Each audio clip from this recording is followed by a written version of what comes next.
On the clock.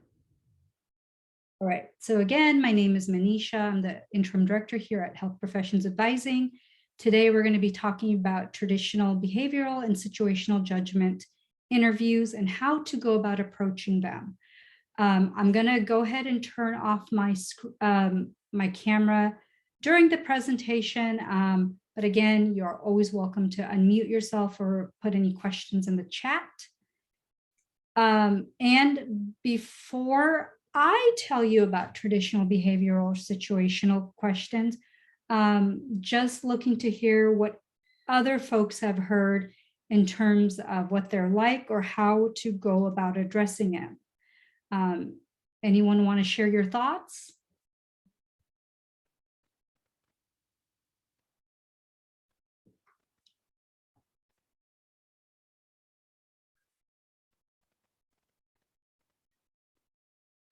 Okay. So Alexi, you've clearly come to my presentations in the last day. So PARC, problem, action, results, knowledge is a format that can be helpful. There's others out there like CAR, STAR, whatever works for you. So I appreciate you jumping in, but let's go ahead and talk about it. So behavioral type questions or situational judgments are pretty common types of interview questions. The premises behind it is how you answer and what you say, depending on the question, is used as a way to predict your future action and performance. So past behavior as a predictor of future performance.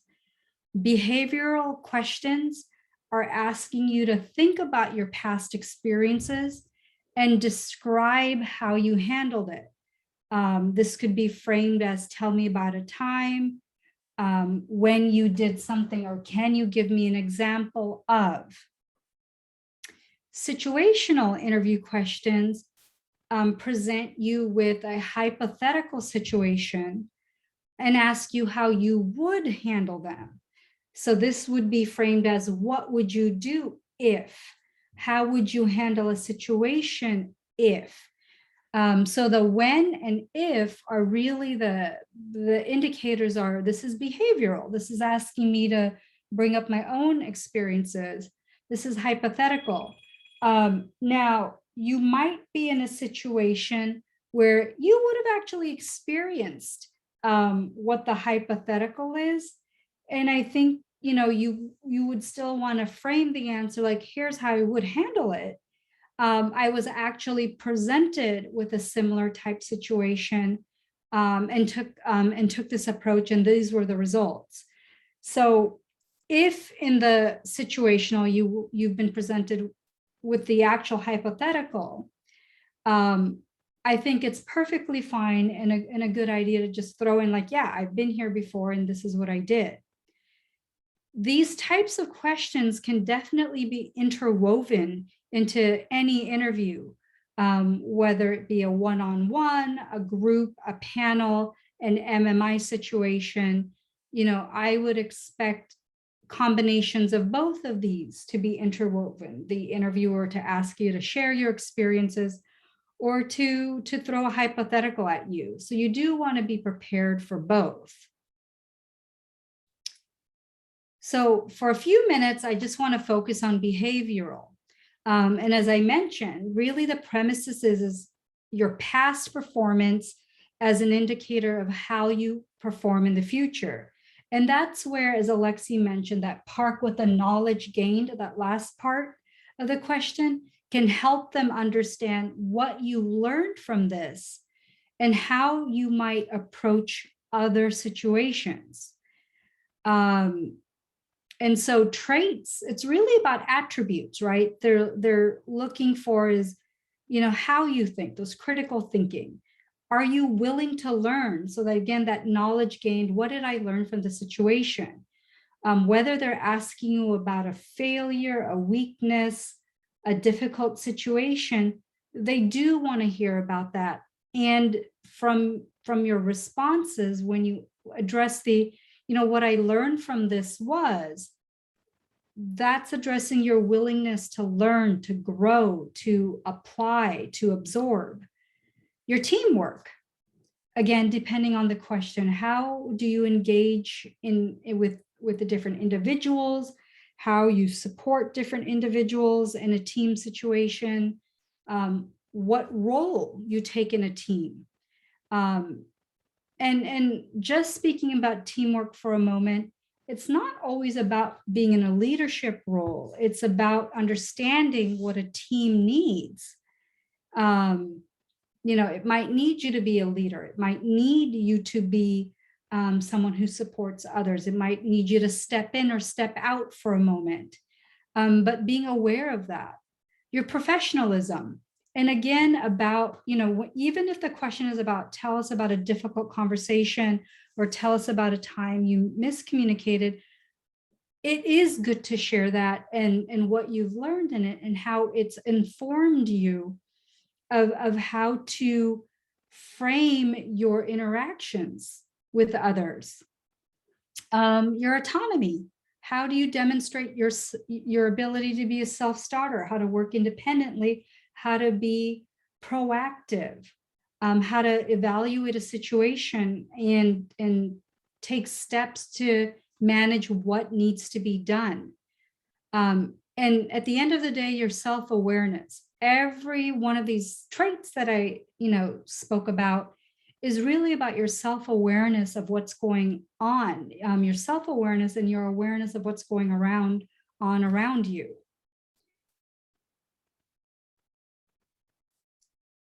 And then framing your answers. So I always suggest, whenever possible, to think about examples, because it can be difficult and challenging to think about things on the spot. You're in an interview, you're already, possibly a little nervous. Now, you can't prepare for everything, but you can reflect on situations in the past, especially, even if you didn't include them in your application, but think about examples and anecdotes. There are types of questions that are going to be pretty common, and I've mentioned them.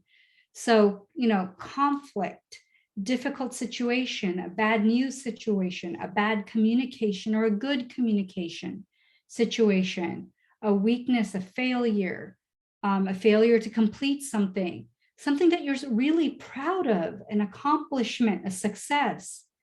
The tell me about yourself, right? These are situations that you can think about, and depending on what question is asked and how it's framed, thinking about the best situation that might fit, the best experience that might fit what they're in fact asking you. Depending on how exactly something is framed, a different experience might better suit your response. So again, it's not about thinking on the spot. It's thinking about, okay, I've had these experiences in my life, in my young adult life. So what is it that I want to, talk about in this moment? What attributes am I trying to convey? And what learned moments am I trying to convey? So it helps the listener, the interviewer, understand my awareness that has come from the situation. So, and this is where, again, using a kind of a formula, and again, it's really up to you what best suits you. I've always used PARCA, but again, CAR, STAR, PAR, these are all acronyms for different framings of your response. It is important, and again, this might be something that I'm repeating from the past workshops this week, but again, for anyone new, it is important to frame your responses because it helps the listener follow along. I am definitely a storyteller. I can interweave multiple stories, but if someone doesn't know me, that can be a horrible experience for someone trying to piece together what it is I'm trying to say and how it fits the question that was actually asked. And so framing it in a kind of step-by-step helps the listener follow along and really understand, the different aspects of your answer. So in this situation with the behavioral problem I was faced, so briefly describe the situation. Very similar, you want to have a similar thinking process to what you might have used in a personal statement. How much of the scene does the listener need to know to understand context? Then focus on the action you took. Now, if the scene involved you being part of the team, I absolutely, agree with addressing that as a team we were tasked with, or my group was tasked with, or our research was tasked with. So do share what the team was involved in, but quickly move to point 2, what did you do? So as a team, we were tasked to resolve blank. My role in this situation was, and so you do want to acknowledge the team, but move it to you. Now, what happened because of what you did? So because of my actions, this happened. And again, depending on the question, is it asking you for a success moment, a weakness, a failure, not meeting goals at the end? Do know, what happened. So if the action that I took was I, had taken on too many responsibilities with conflicting end goals, and because I neglected to prioritize, or because of my actions of taking on too much, I failed to meet the deadline, right?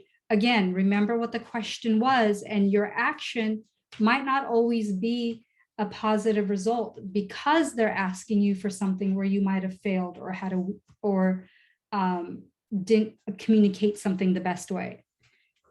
Because of this, what I've come to realize, so that knowledge gained, what did I learn from this experience?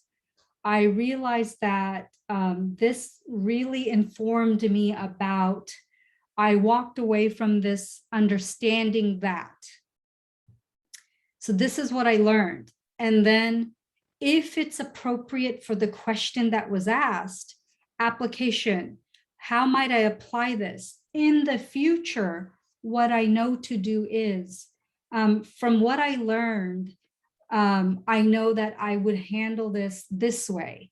And then again, depending on what the question was and how you framed your response, it could also be the next time that I was faced with a situation, what I did was, and it turned out much better. So you've all done secondaries, and there have been questions depending on the school that said, can you give me an example of when you did blank? What might have you done different, right? That is that application. So again, depending on what the question is and how it was framed, you might be doing park, or you might be doing parka for the listener. I'm going to pause here for a second. Any questions or any questions that are coming up, so far?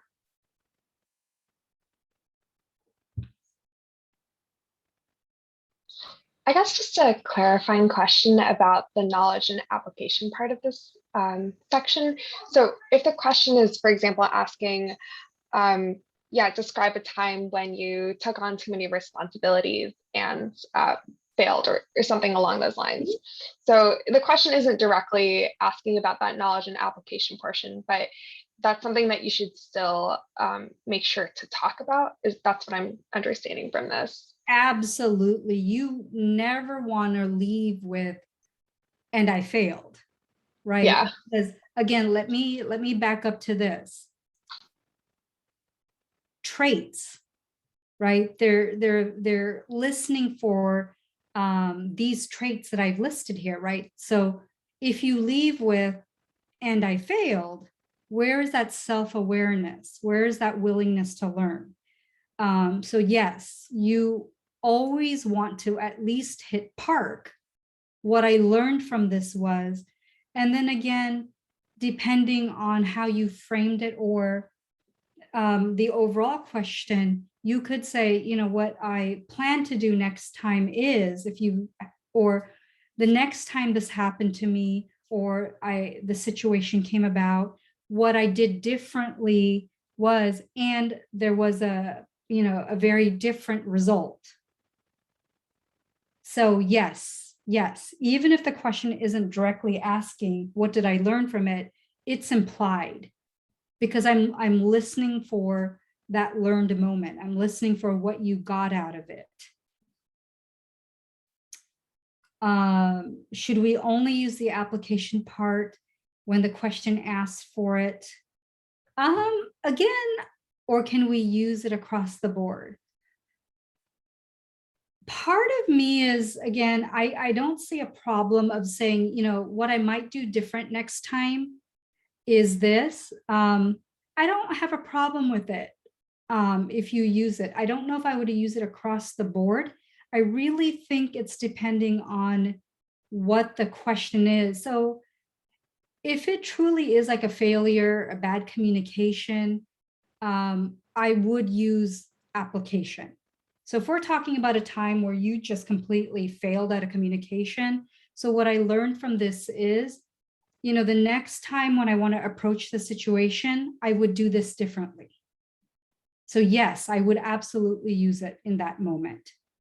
How might we incorporate the knowledge and application of the response if the end result was meant to be positive? So in that case, the application may not apply, right? Can you tell us about a time you were faced with multiple competing responsibilities, and how did it go? So I'm leaving with this question a very open-ended, where you could have given a positive or a negative, or tell me about a time you were faced with competing responsibilities and it didn't go, you were faced with competing responsibilities, period. So they're not asking you for that, and you choose to go with a positive response.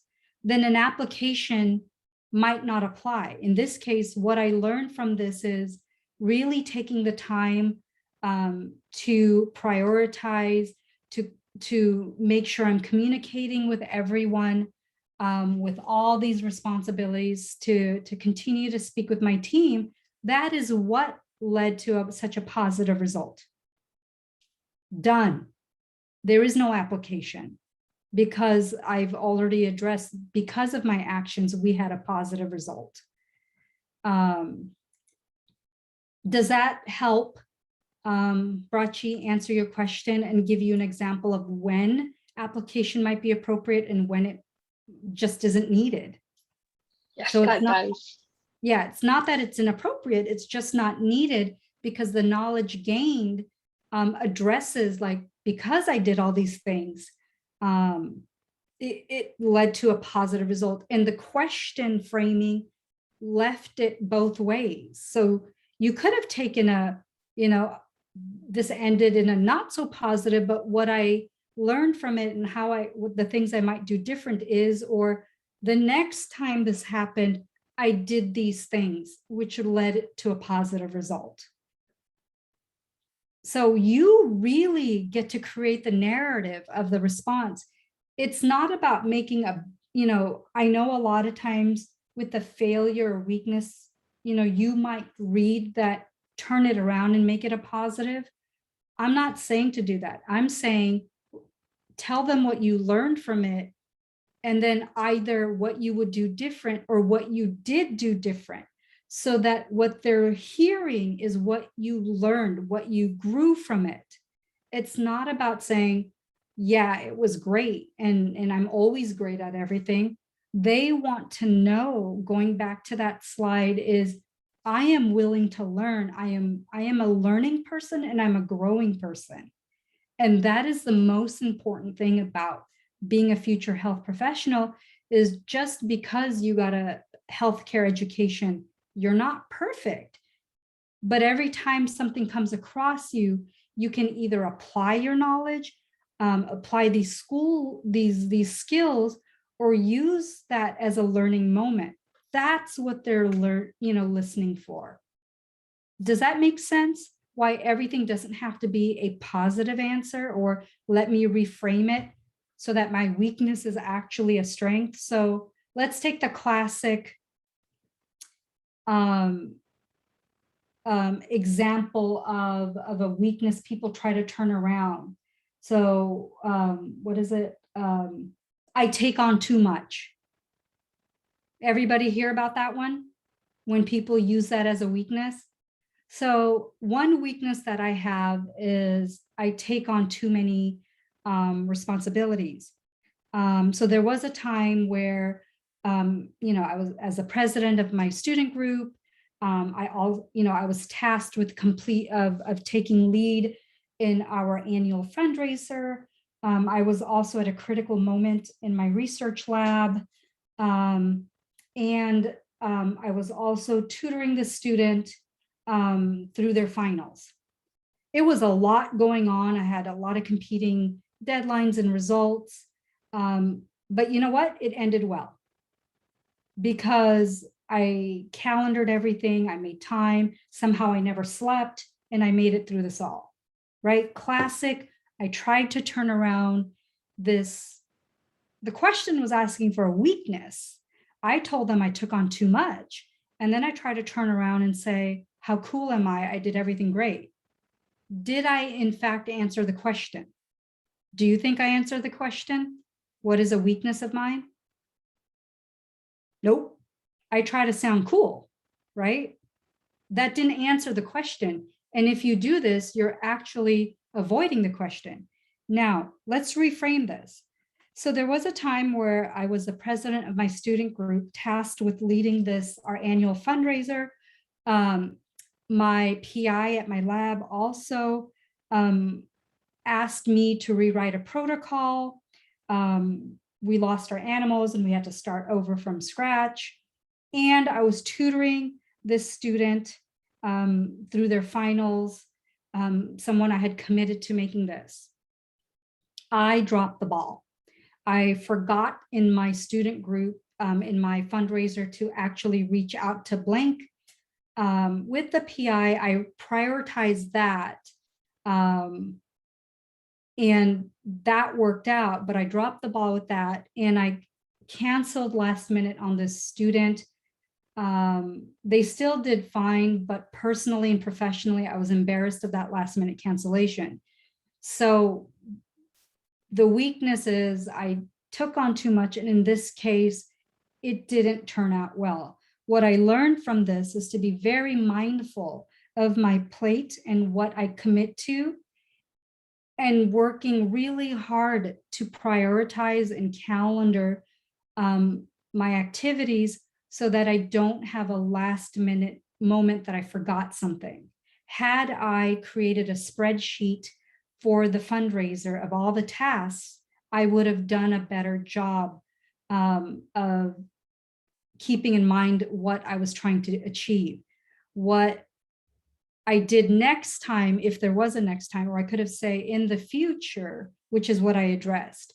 So I addressed my weakness in an honest, authentic, why this is a weakness. I also addressed what happened because of this. So an example of why this weakness is a weakness, and addressed what I am actively doing about this so that I can be better. Did that layout help? Of yes, I had an oopsie, I learned from it, and I'm actively working on it, which is what it makes it a weakness. They're not looking for perfect people. They're looking for growing, learning people. So now, having said all this, I would be mindful of things that might be critical character flaws. I would never use the word I'm a procrastinator. That is a character flaw. I would never use certain terminology in my response. I can say there have been times I've taken on too much, or when I don't like an activity, sometimes I wait last minute. That's still saying procrastinator, but not actually using the word. That's a character flaw. And so what I've learned from when I'm presented with an activity that I know I'm not going to enjoy so much, I actually prioritize it.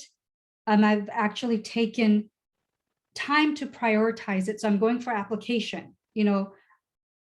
I sometimes wait last minute. Disorganized.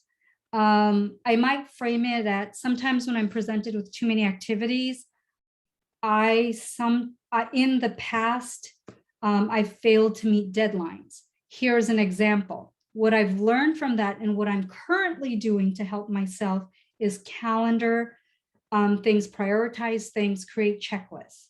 Maybe I wouldn't use the word disorganized, Peter, but I might say competing responsibilities that have sometimes left me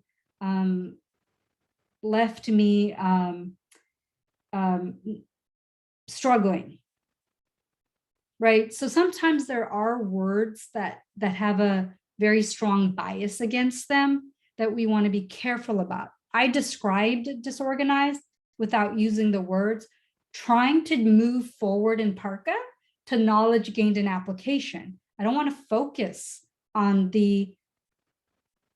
I am all over the place, right? The action.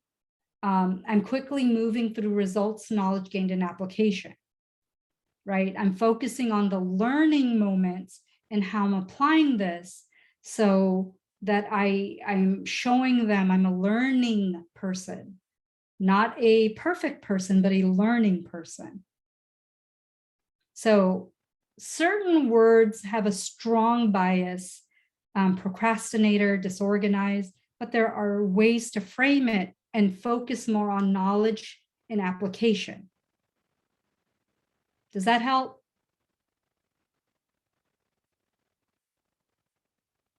Yes, no? Okay. So again, it's about framework, right? Being wordsmiths, and that takes practice. That does take practice. And so we don't want to be a character flaw. We don't want people to take these character flaws and say, that is who you are. We want to describe situations and how we handled it. So it's not about me, it's about my actions. And then we come back to me as the learned human being, right? It's definitely wordsmithing. So we don't want them to identify me as this horrible person. We want to identify, I had some bad actions, some poor choices, but I've learned from it and I've moved on. Or I'm moving on and trying to be better at this. So that's the framing. So by no means is this an exhaustive list, but these are types of behavioral questions, right? That look at different attributes of yourself, from adaptability, problem solving, teamwork, communication, motivation, challenge, failure, resilience, right?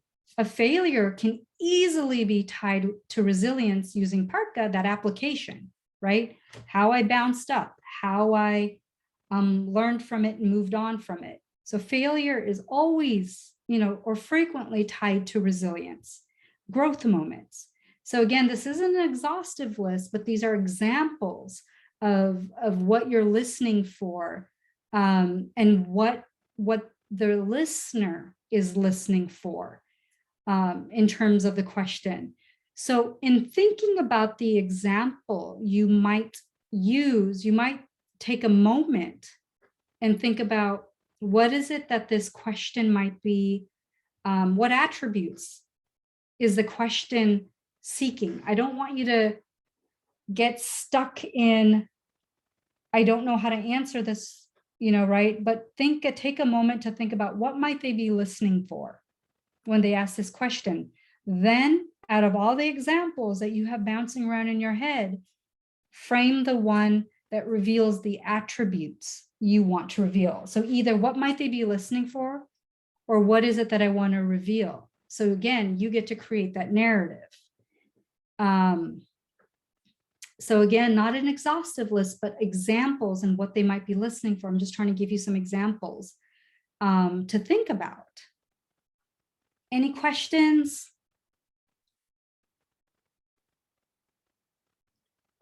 So in answering questions, I am frequently asked, or when I work with the applicants, a lot of times, they jump right in, they try to find their footing, and then they get a hang of it, and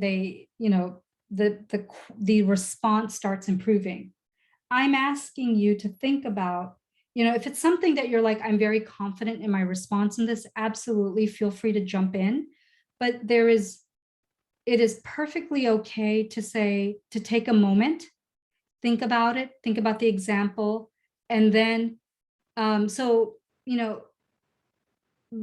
one time that I had to make a difficult decision is, so kind of repeating part of the question in the response. So again, for yourself, you're laying out the answer you're about to give, and for the listener, so that they understand, yes, I know what this person is answering. You can even take a moment and kind of use a thesis sentence, so that the listener is also hearing from you what's about to come out in the rest of the answer. So if you think about when you answer, or when you're writing a secondary, right? You give them a thesis, you tell them what you're going to talk about, you talk about it, and you wrap it up. You can also verbally do that, which helps you frame your answer, which also helps the listener understand what you're going to say. So if they're like, can you tell us, what are 3 words that might be used to describe you? Okay, so 3 words that I would describe myself is, and then you give an example of each. So you framed it with a thesis sentence, and then you're moving on with the rest of your response, right? Kind of like an essay. It's just a verbal essay. So that can also be helpful in terms of describing yourself, or a question that might have multiple steps or might have multiple facets. So you're also organizing your response. I've actually timed people in their pauses, because I've had applicants come to me and it's like, are they going to care that I took a couple minutes to think about it? I'm like, okay, let me ask you a question. I'm going to time you. Most of the time, we're between 5 and 15 seconds, not minutes. You as the interviewee, feel like it's forever. You're sweating, your mind's going a million directions. I promise you, it's typically 5 to 15 seconds. And if you don't believe me, time yourself. But I promise you, in my years of prepping people for interviews, and I've been doing interview prep for a very, very long time, because that is my background, it is typically just that. So I would rather you take that few seconds, frame parts of your answer, and then start answering, right? And if you have to pause, as we've talked about in the past, the last couple of days, pause and then go about the next portion of your answer, thinking of it as paragraph breaks, right, in your writing. So take those moments, instead of saying, instead of saying, derailing, take those moments and move on with your answer. And I'll talk later about how do you, address if you've derailed, if you realized I'm not quite answering the question that I've been asked, and how do I fix it? So I'm going to move on with the presentation for the moment, but if I don't come back to it, please someone remind me, because I do want to answer that, which are common questions folks ask me, is what happens if I mess up, right? But any questions so far? And yes, I am going to come back to that. So either remind me, or I'm going to talk about it at the end. All right, I'm going to take that as I can move on. So now I want to talk about situational judgment. Again, questions that you will likely see and hear in your interviews. So these are really framed to evaluate, again, no brainer, your non-academic skills, your interpersonal skills, your how you critically think, how you might approach situations. So thinking about how do you take a situation that you haven't been presented with and how you frame approaching that. So really, there's no set way to prepare for these because they're hypothetical, right? But what the interviewer is evaluating is, what you would do, and then most importantly, why. So sometimes with the situational questions, it's not necessarily about a right or wrong. It's about why you might do this. And so they're listening for your thought process behind this. And so some of you might have taken CASPer, and which is an example of a situational judgment test. Some of you might be taking or have taken the SJ, which is also an example of an SJT. So what you know is be prepared for anything. The situations aren't necessarily going to be health related. They can be anything from customer service to random events that might, take place. Some of them might be framed, especially the AAMC SJ, as a future med student, you might come across these situations. So again, random situations that you possibly or likely haven't been faced and how you handle it. So, what does this test looks like? So it's again designed to evaluate your non-cognitive abilities, your problem solving, your interpersonal. So this does it by putting you in a hypothetical and understanding why you respond a certain way. Again, it's also looking at how you respond to a situation. So if we're thinking like an interview situation, right? Historically, UC Davis Medical School has done their MMIs with actors, right? So you walk into a situation and you have to handle it. So this might be an irate individual in a hypothetical situation that's just coming at you. And so the rater, the evaluator in this case is watching how you handle it. There may be no resolution.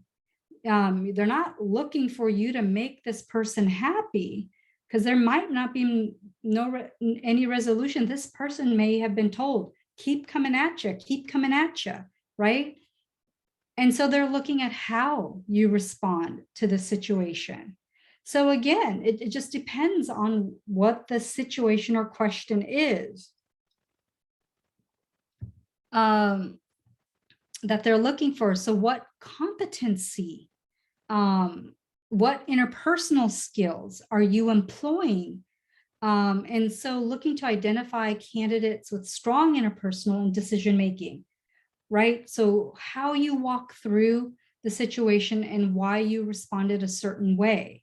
Now, some of this can be based on prior experiences, not necessarily an apple for an apple, but maybe you have dealt with a very difficult team member.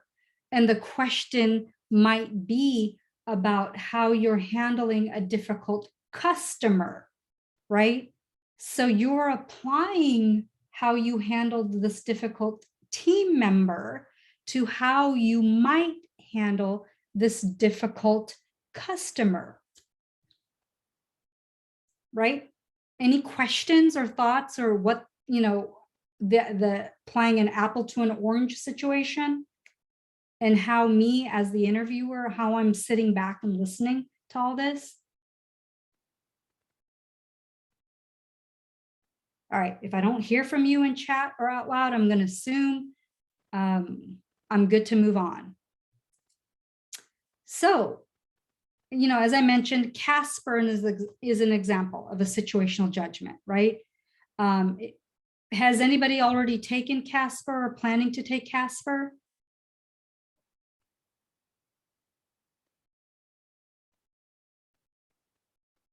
Yes, taken it. Yes, plan to take it.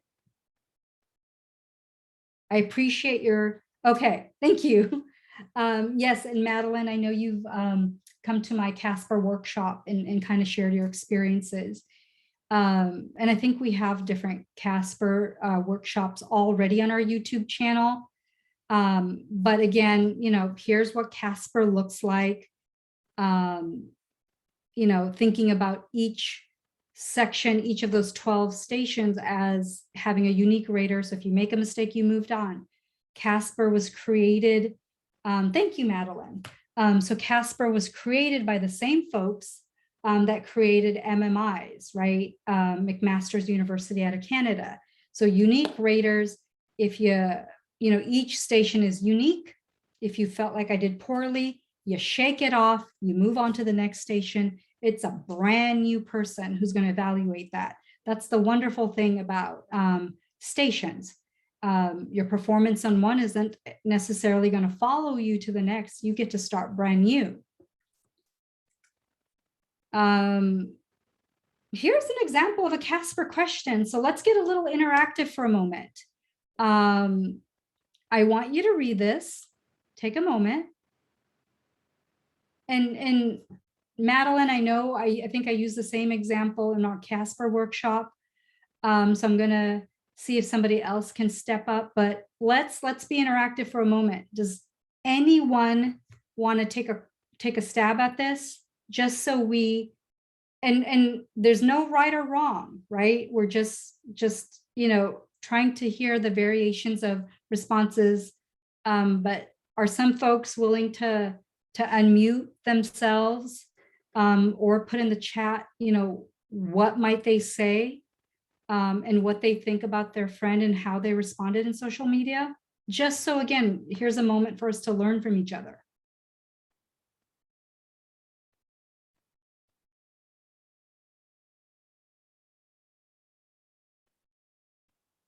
Don't make me call on somebody. I don't want to do that.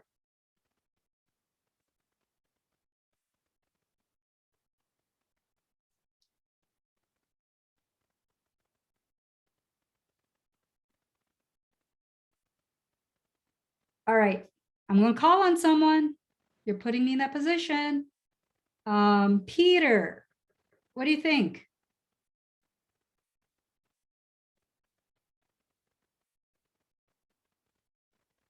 Chat or out loud?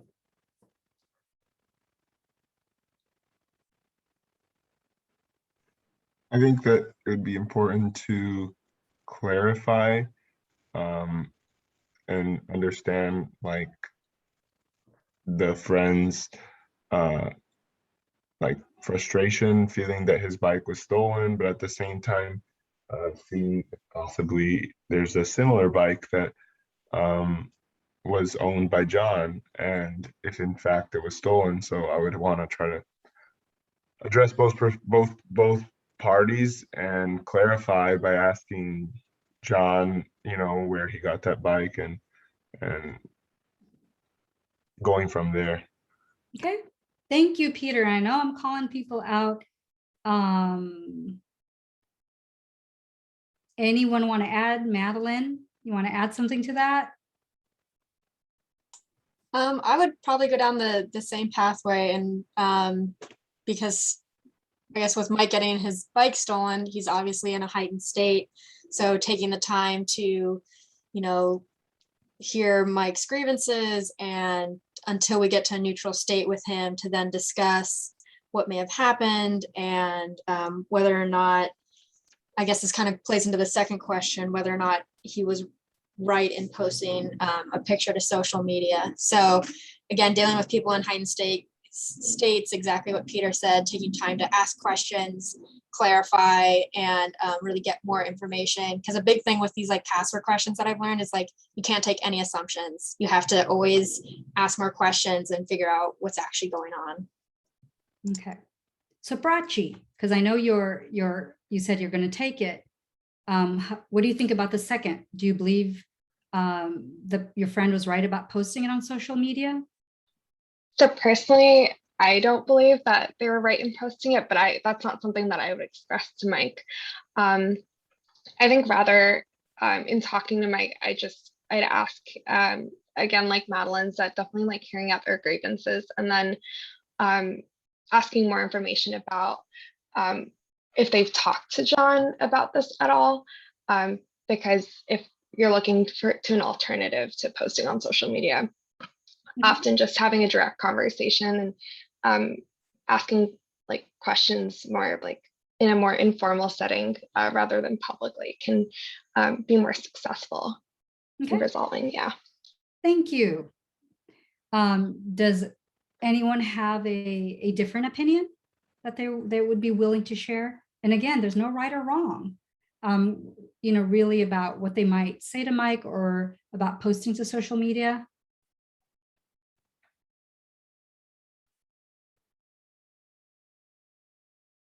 All right, I know this wasn't a CASPer workshop, so I appreciate you stepping in, but that's what it is.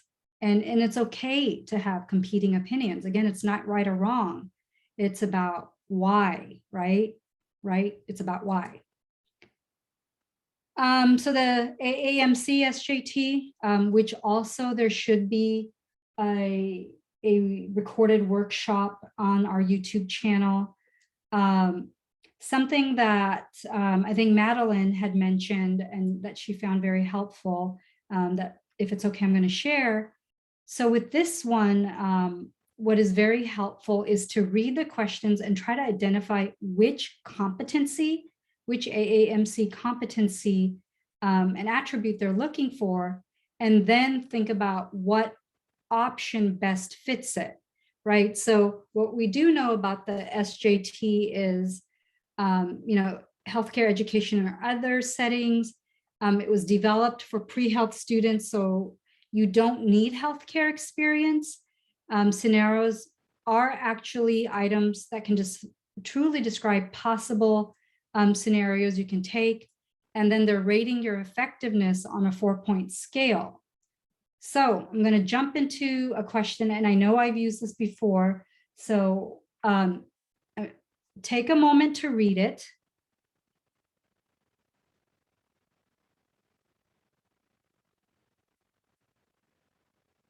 Great, thanks, Madeline. So I want you to take a moment to read it. And then anybody willing to jump in and say, what attribute do you think, you know, what competency do you think this scenario is looking at? Thinking about AAMC's attributes or the competencies, what do you think they're looking at?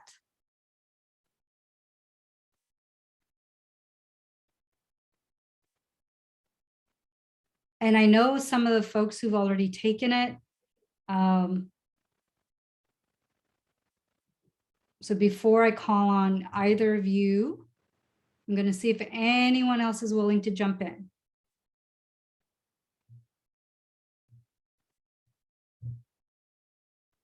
All right, very quiet group here. So Madeline or Peter, because I know we talked about this in another workshop. So what attribute are we looking at here?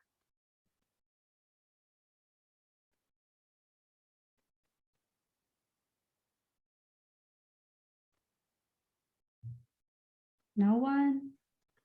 I forget if integrity is one of the attributes that could be considered. Okay, so if we're thinking about integrity, ethical responsibility, thinking about each one of these responses. So number one, explain to your classmate the importance of patient privacy and then ask them to remove the comments. Which one of these do you think fits? Very ineffective, ineffective, effective, very effective. I would say very effective. Great.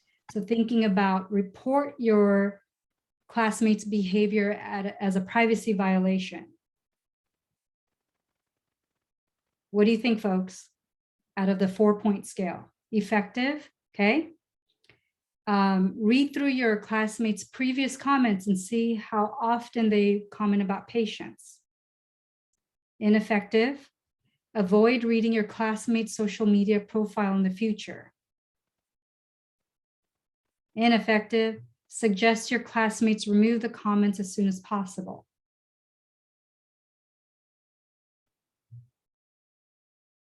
Effective. Okay. So this is SJT, right? They're going to give you questions and you're going to evaluate it based on that competency and then thinking about your response. And thank you, Madeline, for sharing, like, you got time. They've given you plenty of time to do this. I'm going to go ahead and move on from this. So here are other examples of SJ interview questions. So I've talked about CASPer, I've talked about SJ very briefly. These today wasn't meant to focus on them, but here are examples of interview questions, right, that you might be posed. So I want you to take a moment.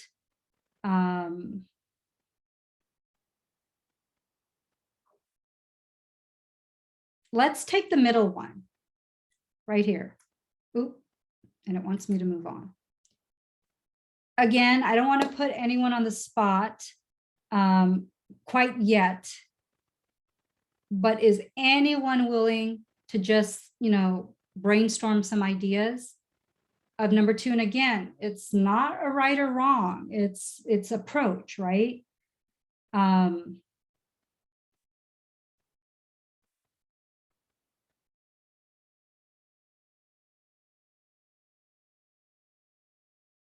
So what do you think?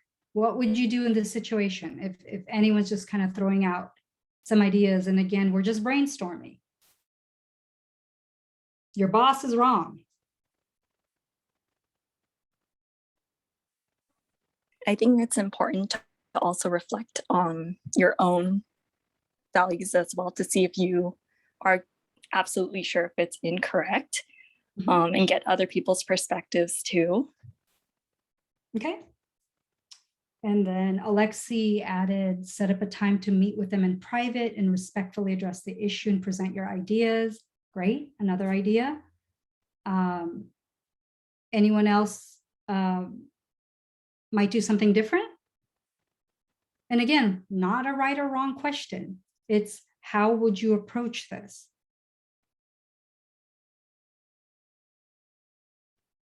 And then what attribute might we be thinking about as we're answering this?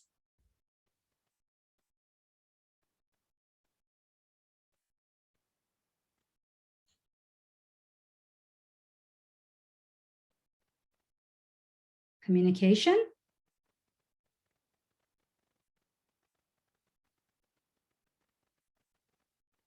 Respect.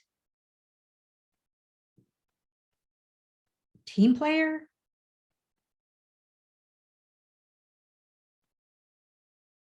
Right? All right, we got a very quiet group today. So you are going to be presented this, right? Critical thinking. And so by no means, again, these three questions are an exhaustive list, but I just wanted you to see what it looks like in a verbal interview situation. So also, I just kind of threw this in because I didn't know where else it would fit this week, but a lot of times schools do ask, how do you learn?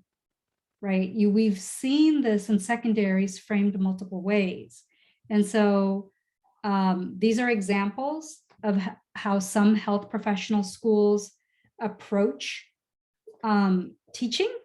And so as the learner, right, this is something just to know and what the differences are with PBL, CBL. These are common, especially with medical schools, of how you might learn. So it is a type of behavioral question in that you're being asked in a variety of different ways, like how do you learn, or how are you going to approach learning? And so if you kind of tapped into this idea and knowing something about that medical school, that might help you frame your response. Some of the next few slides are reviews, but again, your interview day or experience, whether it's in person or virtual, is completely planned by the school. Faculties, or current students, there might be different formats. The interviewer might know things about you. The interviewer doesn't know anything about you. In an MMI situation, they don't know anything about you. Beyond if the school does include a behavioral station or an about you station, they might have access to some of your application. So different folks might have be different, like a faculty might have had access to your application and that part of your interview might be open, while the medical student or the vet student or the pharmacy student might not have had access. So that might be a blind interview where they know nothing about you. A lot of times applicants will ask me, is it okay if I repeat examples I used in one interview in the next? Absolutely. It's okay to use the same examples because those are two different interviews. So it's perfectly okay. Preparing for the interview should be a refresher from my last 2 days, but if you're new today, do take the time to know everything about your application. Don't assume you're going to remember. Between the interview and your secondaries or your primary might be weeks, if not months. So read it, know it, so that you are approaching well-informed about what you wrote about. And especially with an open interview, you can expand on it. With a closed interview, you know what you've touched upon, but with follow-up questions, you're prepared to answer them in detail. Do your homework on the school, on current issues. Current issues are going to vary health profession to health profession. With the vet school interviews, the pharmacy school interviews, the dental school interviews, the medical school interviews. Current issues are going to be very different, even if it's a similar underlying, like COVID or the pandemic has impacted everyone, but different health professions have been impacted differently. And so be aware of your future health profession. Be aware of what's been going on in the last year and what impact that's had. Try to engage your listener and create a dialogue and not necessarily a Q&A. Connect with the interviewer. Have questions back for them, not in a pure MMI situation, but more on a one-on-one or panel open-ended situation, right? In an MMI, there's not going to be so much of a dialogue. You're answering the question and you're moving on. And again, we'll talk more about that tomorrow when we break down what MMIs are about. And then just kind of in general, be professional, be courteous, be aware of your body language, whether it's virtual or in person. I'm a rambler. I know I am. People have told me I'm a rambler. So I am very aware, hyper aware in an interview that I use a structure in my responses, that I use a thesis sentence. And I watch myself because I will derail. It's not a question of if, I will, and recognizing that and coming back. And maybe this is the time we'll talk about that. I remembered myself. So derailing or answering the wrong question. So let's start with derailing. And just kind of going through the, there's not too much left of today. I was really, in the past, I've tried to set up times to practice. So I'm gonna go ahead and stop sharing and escape from the PowerPoint and kind of just take, try to address some common situations. And I'm trying to find where I can start video again. All right, here I am. So, and you're always welcome to turn on your camera if you feel comfortable, but I'm here. So What happens if you derail? If you're answering the question and you realize I've started rambling, I'm no longer answering the question, I've missed that train station. So you need to practice recognizing one, either stop and take a deep breath. So if you've recognized I've begun rambling, stop and take a deep breath. And I acknowledge it personally. I'm sorry, I kind of got off track.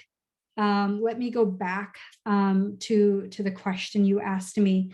And I try to come back to the train station, right? I back my train up, I come back. So one, can I recognize I've derailed and stop? You do not need to keep going. You do not need to keep rambling. Acknowledge it. I personally think as an interviewer, being on that side of the chair, I appreciate the bravery and maturity of someone acknowledging it, because I too have acknowledged I'm rambling and I've gotten off track. And I know the interviewers have appreciated it, that I've acknowledged it, that I'm not, it's a big elephant in the room. I'm not going to ignore it. I'm going to come back, right? If I've completely missed that train station, in fact, I started answering a question in my head and not necessarily the question I was asked. Again, let's be brave and take that moment to be brave and say, I apologize. I know I didn't answer the question you asked me. Is it okay if I start over? So asking them, don't again ignore the fact and ignore the fact that something happened. Come back to it. Let me also take a moment